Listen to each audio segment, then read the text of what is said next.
Hello friends, praise the Lord. இன்றைக்கும் கூட good Friday. So நம்ம இயேசு கிறிஸ்துவோட சிலுவை பாடுகள் அதை குறித்து தியானிப்போம். அது அவருடைய பாடுகளை குறித்து நம்ம நினைவு கூறுவோம். ஸோ இன்றைக்கும் கூட நான் ஒரு 5 காரியத்தை உங்க கூட ஷேர் பண்ணலாம் அப்படின்னு நினைக்கிறேன்.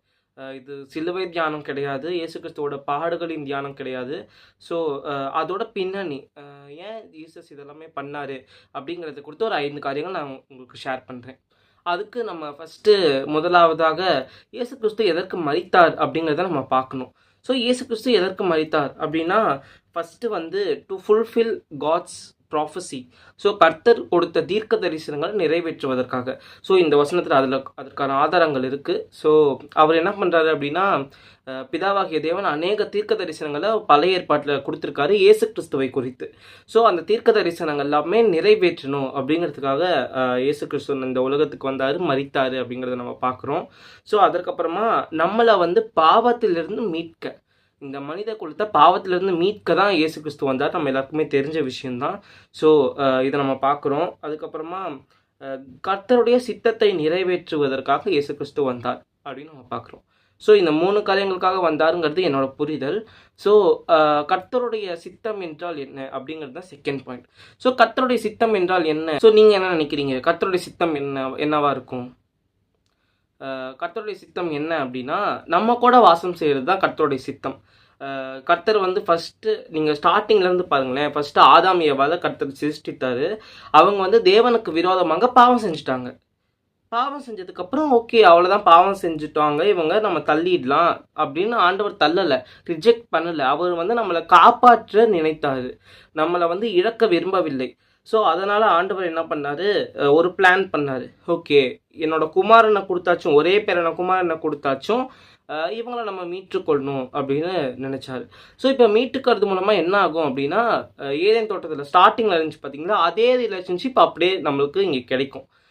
பிதாவாகிய தேவன் கூட நம்ம ஒன்றாக வாசம் செய்கிறது தான் அந்த ஸ்டார்டிங்கில் இருந்தது. ஸோ ஆதாம் ஏவாள் கூட கர்த்தர் வாசம் செஞ்சார்ல. ஸோ அதே மாதிரியே கர்த்தர் மறுபடியும் நம்ம கூட அதே ரிலேஷன்ஷிப்பை ரீஸ்டோர் பண்ணணும் அப்படின்னு நினச்சார். அதனால தான் இயேசு கிறிஸ்துவை அனுப்பி இவ்வளோவாய் அன்பு கொடுத்தார். ஸோ இப்போ நம்ம இயேசு கிறிஸ்துவை ஏற்றுக்கொள்வதன் மூலமாக நம்ம நித்திய ஜீவன் அடைவோம். நித்திய ஜீவன்னா என்ன? கர்த்தரோட நம்ம வாசம் செய்ய போகிறோம் அப்படிங்கிறது தான் ultimate goal, ultimate will of father. So அதை நம்ம பார்க்குறோம். அதனால் நம்ம முன்னாடியே இருக்கலாம் இல்லையா, ஏதேன் தோட்டத்தில் இருந்த மாதிரியே இருக்கலாம் கர்த்தர் கூட. அதனால் இயேசு கிறிஸ்து கொடுத்தாரு. இதுதான் பிதாவினுடைய சித்தம் அப்படிங்கிறது நான் புரிஞ்சுக்கிட்டேன். ஸோ தேர்ட் பாயிண்ட் நான் சொல்கிறேன். பிதாவினுடைய சித்தம் நம்ம பார்த்தாச்சு. அவர் நம்மளை இழக்க விரும்பலை, அவர் நம்மளை மீட்டுக்கொள்ள விரும்பினார்னு.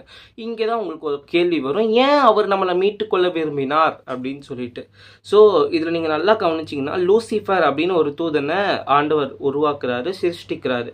அந்த லூசிஃபர் அப்படின்ற தூதனை ஆண்டவருக்கு விரோதமாக பாவம் செஞ்சுட்டான். அதனால் ஆண்டவர் தள்ளிட்டார். இப்போ அந்த தூதனை தான் நம்ம சாத்தான் அப்படின்னு அழைக்கிறோம். அப்படின்றப்போ லூசிஃபர் பண்ண அதே வழி தானே நம்மளும் பண்ணோம். லூசிஃபர் தேவனுக்கு விரோதமாக பாவம் செஞ்சால் நம்மளும் தேவனுக்கு விரோதமாக பாவம் செஞ்சோம். சாப்பிடாத அப்படின்னு சொன்ன கனியை ஆதாம் ஏவாள் சாப்பிட்டாங்கல்ல. அப்போது லூசிஃபருக்கு ஒரு நியாயம், நமக்கு ஒரு நியாயமா அப்படிங்கிறது நம்ம ஒரு கொஸ்டின் வருது. ஸோ இதுக்கு என்ன ஆன்சர் அப்படின்னா, கர்த்தர் நம்மளை அவருடைய சாயலால் சிருஷ்டித்தார். அவருடைய ஓன் இமேஜில் நம்ம கிரியேட் பண்ண அவருடைய சாயலில். அதனால என்ன ஆகுதுன்னா, நம்ம அவருடைய பிள்ளைகள் ஆகிட்டோம். ஸோ பிள்ளைகள் பாவம் செஞ்சால் விட்டுற முடியுமா? தூதன் ஓகே, நம்ம சிஸ்டர் தூதன் பாவம் செஞ்சுட்டா அவ்வளோதான், விட்டுறலாம், ஓகே. பட் பிள்ளைகள் அப்படி விட்டுற முடியாது இல்லையா? அதனால தான் கர்த்தர் நம்மளை சேவ் பண்ணணும் அப்படின்னு நினச்சாரு. ஸோ தகப்பனின் அன்பு அதுதான். ஸோ தான் அவர் நமக்கு கடவுள் தான், அவர் நம்மளை சிருஷ்டிகர், நீதி உள்ளவர், இது எல்லாமே இருந்தாலுமே அவருடைய தகப்பன் அந்த தன்மை தான் நம்மளை காப்பாற்றணும் அப்படின்னு நினச்சதே. ஸோ இதுதான் கர்த்தருடைய சித்தமாக இருக்கிறது, நம்ம கூட வாசம் செய்கிறது. ஸோ எப்படியாவது நம்மளை மீட்டுக்கொள்ளணும் அப்படின்ட்டு ஒரே பேரான குமாரன், அவர் பாவமே செய்யாதவர், அவரை கொடுத்து நம்ம இவ்வளவாய் அன்பு கூர்ந்தார் அப்படின்னு நம்ம பார்க்கணும். ஸோ இப்போ இன்னொரு காரியம் நான் உங்களுக்கு ஷேர் பண்ணுறேன். இதுதான் ரொம்ப இன்ட்ரெஸ்டிங்கானது. என்ன அப்படின்னா, என்னென்ன சேலஞ்சஸ் இயேசு கிறிஸ்து ஃபேஸ் பண்ணார் அப்படிங்கிறத நம்ம பார்க்குறோம். என்னென்ன சேலஞ்சஸ் மீன்ஸ் என்னென்ன சவால்கள் அவர் ஃபேஸ் பண்ணார் அப்படிங்கிறத குறித்து பார்க்க போகிறோம். அதாவது இது அவருடைய சிலுவை தியானம் இல்லை, அவர் பட்ட பாடுகள் குறித்து இல்லை, என்னென்ன சவால்கள். ஸோ சவால் அப்படின்னா நீங்கள் என்ன நினைக்கிறீங்க? ரொம்ப ஒரு டிஃபிகல்ட்டான ஒரு விஷயம் இல்லையா? இப்போது ஃபஸ்ட்டு அவர் சவால் மேற்கொண்டது என்ன அப்படின்னா, இந்த வசனத்தில் பாருங்களேன், அவருக்கு ஏகப்பட்ட பவர் அண்ட் அத்தாரிட்டி இருக்குது. ஸோ இயேசு கிறிஸ்து வந்து சொல்கிறாரு, எல்லாருமே எனக்கு ரெடியாக இருக்காங்க, லட்சக்கணக்கான தூதர்கள் எனக்கு ரெடியாக இருக்காங்க, நான் ஒரு வார்த்தை சொன்னேன்னா எல்லாருமே வந்து என்னை காப்பாற்றுவாங்க அப்படின்னு சொல்கிறார். இயேசு கிறிஸ்து நினச்சா பண்ணலாம், ஆனால் இயேசு கிறிஸ்து என்ன அந்த எந்த பவருமே யூஸ் பண்ண நமக்காக இருந்தார். ஸோ இது ஆக்சுவலி ஒரு டிஃபிகல்ட்டான திங் தான். நீங்களே சொல்லுங்களேன், நமக்கு காசு இருக்குது, ஒரு பொருள் மேலே ரொம்ப ஆசையும் இருக்குது, ஆனால் அந்த பொருள் நம்ம வாங்காமல் இருக்கணும் அப்படின்னா நம்மளால முடியுமா? கண்டிப்பாக ரொம்ப கஷ்டம் இல்லையா? அந்த மாதிரி தான் இயேசு கிறிஸ்துக்கு அவ்வளோ பவர் இருந்துமே அந்த சிலுவையை அவர் ஏற்றுக்கொண்டார் அப்படிங்கிறத நம்ம பார்க்குறோம். ஸோ இது ஃபஸ்ட்டு அவர் மேற்கொண்ட சவால். செகண்டு தான் ரொம்ப முக்கியமான விஷயம், ஈகோ வந்து அவங்க ஹர்ட் பண்ணிட்டாங்க. எஸ், என்னன்னா இயேசு கிறிஸ்து சிலுவையை அறைந்த பின் அவங்க என்ன சொன்னாங்க அப்படின்னா, நீங்கள் தான் நீங்கள் ரட்சித்து கொள்ளுங்க, இயேசு கிறிஸ்துவே நீங்கள் ரட்சித்து கொள்ளுங்க, நீங்கள் தான் எல்லாரையுமே ரட்சித்தீங்களா, உங்களை நீங்களே ரட்சித்து கொள்ளுங்க அப்படின்னாங்க.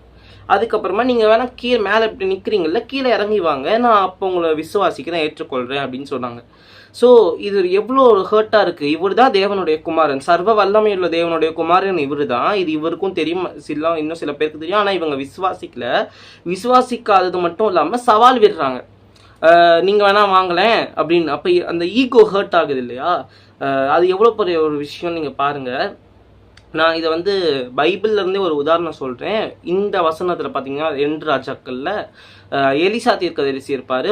ஒரு ஊரில் வந்து பஞ்சம், ஓகே, கொடிய பஞ்சம். அந்த ஊரில் போய் சொல்லுவார், கர்த்தருடைய வார்த்தை உங்களுக்கு உண்டாகுது, நாளைக்கு இதே நேரம் உங்களுக்கு 1 மரக்கால் கோதுமை இவ்வளோ ரூபாய்க்கும், 2 மரக்கால் வாறு கோதுமை இவ்வளோ ரூபாய்க்கும் கிடைக்கும் அப்படின்னு சொல்கிறாரு. இது எல்லாருமே கேட்குறாங்க. அப்படின்றப்போ ஒருத்த மட்டும் வந்து என்ன பண்ணுறான், ராஜாவோட சேவகன் மாதிரி இருக்க ஒரு பிரதான ஒரு போஸ்டிங்கில் இருக்கான் வந்து, அதெல்லாம் எப்படி பாசிபிள், இட் இஸ் இம்பாசிபிள், நான் இன்னைக்கே ஆண்டவர் வந்து எல்லா மதகுகளையும் திறந்தாருனாலுமே இது வந்து இம்பாசிபிள் தான், நாளைக்குள்ளெல்லாம் கிடைக்காது அப்படின்ட்டு அவன் சொல்கிறான்.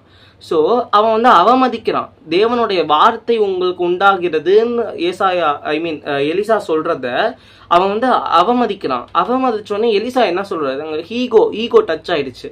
எலிசா என்ன சொல்கிறாரு, நாளைக்கு நடக்கும், நான் சொன்னது நாளைக்கு நடக்கும், ஆனால் நீ அதை பார்ப்ப, ஆனால் நீ அதை வந்து புசிக்க மாட்டே, அதில் வந்து அனுபவிக்க மாட்டே அப்படின்னு சொல்கிறாரு. சேம் அதே மாதிரியே அடுத்த நாள் அதே மாதிரி எலிசா சொன்னது நடந்துச்சு. ஆனால் அவன் பார்த்துட்டு அவனால் அதை வந்து அனுபவிக்க முடியல அப்படிங்கிறத நம்ம பார்க்குறோம். ஸோ நீ என்ன சொல்கிறது, நான் தேவனுடைய வார்த்தையை சொல்லிட்டு இருக்கேன், நீ கொடுக்கல, நீ என்ன சொல்கிறது அப்படின்னு ஒரு ஈகோ இருக்கு இல்லையா? அதாவது வைராக்கியம், நான் அதை பாசிட்டிவாக சொல்கிறேன். ஸோ அந்த வைராக்கியம் இயேசு கிறிஸ்துக்கு எவ்வளோ இருந்திருக்கும். நான் தான் தேவனுடைய குமாரன், நான் தான், எனக்கு சர்வ அதிகாரி, நான் தான், எல்லாமே ஆண்டவர் எனக்கு கொடுத்துருக்காரு. அப்படி இருக்கப்போ நீ யார் என்ன இப்படி சொல்கிறதுக்கு, நீ யார் இறங்கி வரும் அப்போ நம்புற, நீ இன்னும் நீயே ரசித்துக்கொள், நீ யாரை சொல்கிறதுக்கு, பாத்தியா இப்போ நான் பவரை காட்டுட்டா அப்படின்னு ஆண்டவர் நினச்சிருந்தாருன்னா ஒரு செகண்ட் போதும் எல்லாருமே வந்து தூதர்கள் ஆண்டவருக்கு பணிவிட செஞ்சுருப்பாங்க, இயேசு கிறிஸ்து மகிமைப்பட்டிருப்பாரு, இவங்கெல்லாம் முகங்குப்புற விழுந்திருப்பாங்க, அவமானப்பட்டிருப்பாங்க. ஆனால் இயேசு கிறிஸ்து அவமானப்பட்டாராங்க. சொல்கிறாங்க, இப்போ நீங்களே நினச்சி பாருங்களேன், நீங்கள் ரொம்ப பணக்காரரு, ஒருத்தர் வந்து உங்ககிட்ட ஏன் ஒரு 5 பைசா உன்ட்ட இல்லையா, ரொம்ப ஏழையாக இருக்கியா, நீ வேணா பிச்சை எட, ரொம்ப ஏழையாக இருக்கியா அப்படின்னு சொல்கிறப்ப உங்களுக்கு எவ்வளோ ஹர்ட் ஆகும். அப்போது நான் யாருன்னு தெரியுமா உனக்கு அப்படின்னு நீங்கள் காட்டுறதுக்கு உங்களுக்கு ரொம்ப அந்த ஈகோ டச் ஆயிரும். பார்த்தீங்களா, இயேசு கிறிஸ்து எவ்வளோ சர்வ வல்லமை உள்ள தேவனுடைய குமாரனாக இருந்துட்டு இதை பண்ணுறது ரொம்ப எளிதான காரியம் கிடையாது.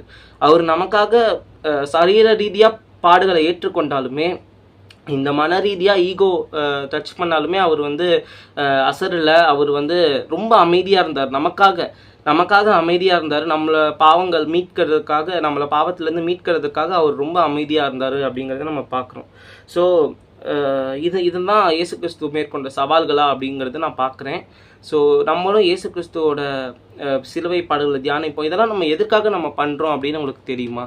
ஆக்சுவலி நான் ஸ்டார்டிங்கில் சொல்லியிருந்தேன் இன்னைக்கு குட் ஃப்ரைடே அப்படின்ட்டு. ஏன் நம்ம இதை குட் ஃப்ரைடே அப்படின்னு சொல்கிறோம் தெரியுமா? ஆக்சுவலி இந்த நாள் இயேசு கிறிஸ்து மரித்தார் இல்லையா, அந்த நாள் வந்து மனித குலத்துக்கு ரொம்ப ஒரு சேடான ஒரு நாள், ஐயோ துக்கம் கொண்டாடணும் அப்படிங்கிறதுனால கிடையாது, ரொம்ப உற்சாகத்திற்குரிய செலிப்ரேஷன் டே. இந்த நாளை நம்ம ரொம்ப கொண்டாடணும். ஆக்சுவலி ஏன் அப்படின்னா இயேசு கிறிஸ்து நமக்காக மரிச்சிட்டாரு. நமக்கும் பிதாவுக்கும் உள்ள நடுவில் இருக்கிற நம்ம பாவம் அப்படின்ற ஒரு இதெல்லாம் தடுத்துட்டு இருந்துச்சு. இங்கே பிதாவாகிய தேவன், இங்கே நம்ம பாவம் தடுத்துட்டு இருந்துச்சு. இந்த பாவத்தை இன்னைக்கு உடைச்சு போட்டார் இயேசு கிறிஸ்து. இனிமே நம்ம பிதாவும் ஒன்றா இருக்க போகிறோம். நாங்கள் எல்லாருமே இப்போ வந்து ஒன்றா இருக்க போகிறோம். ரட்சிப்பு எங்களுக்கு உண்டாயிடுச்சு. நான் இருக்க வேண்டிய இடத்த இயேசு கிறிஸ்து ஏற்றுக்கிட்டாரு. ஸோ இனிமேல் நான் அந்த பாடுகளை அனுபவிக்க தேவையில்லை, நான் மரணிக்க தேவையில்லை. இனிமேல் எனக்கு நித்திய ஜீவன் உண்டு. இயேசு கிறிஸ்துவ விசுவாசா மட்டும் போதும், எனக்கு நித்திய ஜீவன் உண்டு அப்படிங்கிற ஒரு நம்பிக்கை நமக்கு வந்துருச்சு. நம்மளை வந்து மீட்டு கொண்டார், அவ்வளோதான். ரட்சிப்பு வரும் வரும் வரும் ரட்சிப்பு வந்துருச்சு, இயேசு கிறிஸ்து வந்து நம்மளை மீட்டாரு அப்படின்னு சொல்கிற நாள் தான் இந்த குட் ஃப்ரைடே. அதனால தான் இது நம்மளுக்கு ரொம்ப கொண்டாட்டமான நாள், ரொம்ப ஒரு சந்தோஷத்துக்குரிய நாள். ஆனால் ஏன் நம்ம இன்றைக்கும் துக்கம் கொண்டாடுறோம்? எல்லா சபைகள்லையும் பார்த்தீங்கன்னா இயேசு கிறிஸ்து இப்படியா பாடுபட்டார் அப்படின்ட்டு எல்லாம் சொல்கிறாங்க. ஏன் அப்படின்னா நம்ம வந்து உணரணும், அதை வந்து உணரணும். நமக்காக தான் ஆண்டவர் மரித்தாரு அப்படிங்கிறத நான் உணர்ந்து, இனிமேல் நான் பாவம் செய்ய மாட்டாண்டவரே, எனக்காக நீங்கள் இவ்வளோ தூரம் பண்ணீங்க, இனிமேல் நான் பாவம் செய்ய மாட்டேன், இனிமேல் நான் உங்களை கஷ்டப்படுத்த மாட்டேன், நான் நித்திய ஜீவனுக்கான வழியை வந்துடுறேன் அப்படின்னு நம்ம சொல்கிறதுக்காக தான் நம்ம பாடுகளை கொடுத்து தியானிக்கிறோம், நம்ம துக்கப்படுறோம் அப்படிங்கிறத புரிஞ்சுக்கிட்டேன். அதனால் இன்றைக்கும் கூட ஆக்சுவலி நம்ம வந்து எல்லா நாளுமே கர்த்தருடைய பாடுகள் நினைவு கூறணும். அப்போ தான் நம்மளால் பரிசுத்தமாக இருக்க முடியும். ஜஸ்ட் நீங்கள் இமேஜின் பண்ணி பாருங்கள், எவ்வளோ கொடூரமான சிலுவையில் நமக்காக அவர் மரிச்சார் அப்படின்னு நீங்கள் சிந்திச்சு பார்த்தீங்கன்னா நம்மளுக்கு வந்து பாவம் செய்யவே தோணாது. ஸோ அந்தளவுக்கு ஆண்டவர் மரணித்தார் அப்படிங்கிறத நம்ம பார்க்குறோம். அதே மாதிரி உயிர் தெழுந்தார் அப்படிங்கிறதையும் நம்ம பார்க்குறோம். ஸோ இன்றைக்கும் கூட இந்த குட் ஃப்ரைடேலையும் கூட நம்ம வந்து சந்தோஷத்துக்குரிய நாள் அப்படிங்கிறத புரிஞ்சுக்குவோம். அதே சமயத்தில் கர்த்தருடைய சிலுவை பாடுகள் எவ்வளோ கொடூரமாக இருந்துச்சு அப்படிங்கிறத நம்ம பார்த்து, நமக்காக தான் இவ்வளவும் செஞ்சாரா அப்படிங்கிறத பார்த்து நம்மளோட பாவங்களை விட்டு மனம் திரும்புவோம். அதே மாதிரி பிதாவினுடைய சித்தத்தை நம்ம நிறைவேற்றணும் அப்படிங்கிறத பார்க்குறோம். ஸோ பிதாவினுடைய சித்தத்தை நிறைவேற்றுவோம். பிதாவினுடைய சித்தத்தை செஞ்சால் தான் நம்மளால் பரலோக ராஜ்யம் வர முடியும். ஸோ பிதாவினுடைய சித்தத்தை செய்வோம், கர்த்தரை விசுவாசிப்போம், பாவத்தை விட்டு விலகுவோம் அப்படிங்கிறது நான் உங்ககிட்ட பகிர்ந்துக்கிற தேவ செய்தி. கர்த்தர் தாமே இந்த தேவ செய்திகளை ஆசீர்வதித்து தருவாராக. ஆமேன்.